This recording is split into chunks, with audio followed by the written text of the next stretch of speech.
when do you become a man? When you get a driver's license? Like, what do we do? You 16, we give you a driver's license. Okay, well, like, you get a job? Like, when do you become a man? You become a man when you become responsible for other people. And part of that is taking accountability. I think part of learning is dying. I think part of learning is you gotta die a little bit. Because what is learning? Learning is me giving up on my old shit, my old ideas. Those ideas have to die for me to be open to some new shit. And so me learning how to be a better man, I had to die a little bit. You are a man. Stand up and be a man. Make the hard decisions, make the sacrifices, make the unpopular decisions, and become comfortable in your own skin. And if you are not a person that you are comfortable being alone with, that is the one person in this universe that you have full power, full right, and full responsibility to change. I say that life as a man is exceptionally difficult. I say the most beautiful and the most terrifying thing about being a man is you're born without value. Society doesn't care about you. You're only going to be cared about based on how useful you are. You have the chance to build yourself up and become a superhero if you're prepared to do the hard work and be indefatigable enough to never quit.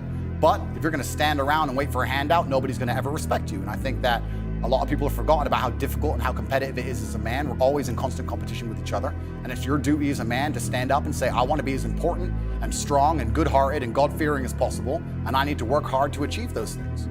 Be a dangerous man. Being dangerous is not being a threat. They're two different things. And it's not about going out and lifting weights and getting a bunch of tattoos and wearing leather jackets and walking around with your chest and shoulders up, hulking around saying, I'm dangerous. That's very rarely is that a dangerous man. Often the most dangerous man in the room is the quietest man in the room. If you are not willing and able, to some degree, to protect the family that you have started, you don't have a right to have a family. It's very helpful for people to hear that they should make themselves competent and dangerous and take their proper place in the world. Why dangerous? Because it's the alternative to being weak, and weak is not good. The people who shoot up the high schools, they're weak. How is it good to be dangerous? Because it makes you formidable, and life is a very difficult process. It's not you're not prepared for it unless you have the capacity to be dangerous. That doesn't mean that you should be cruel. Those who have swords and know how to use them but keep them sheathed will inherit the world. You have to be powerful and formidable and then peaceful, in that order. And that's not the same as being naive and weak and harmless, which is what young men are being encouraged to be. That's a very bad idea, because naive, weak, and harmless means that you can't withstand the tragedies of life. You can't bear any responsibility. You'll end up bitter. And when you get bitter, then you get dangerous. That implies I should be ready to threaten someone, to hurt somebody. No, you should be capable of it, but that doesn't mean you should use it. There's nothing to you otherwise. Like, if you're not a formidable force, there's no morality in your self-control. If you're incapable of violence, not being violent isn't a virtue. People who teach martial arts know this full well. If you learn a martial art, you learn to be dangerous, but simultaneously you learn to control it.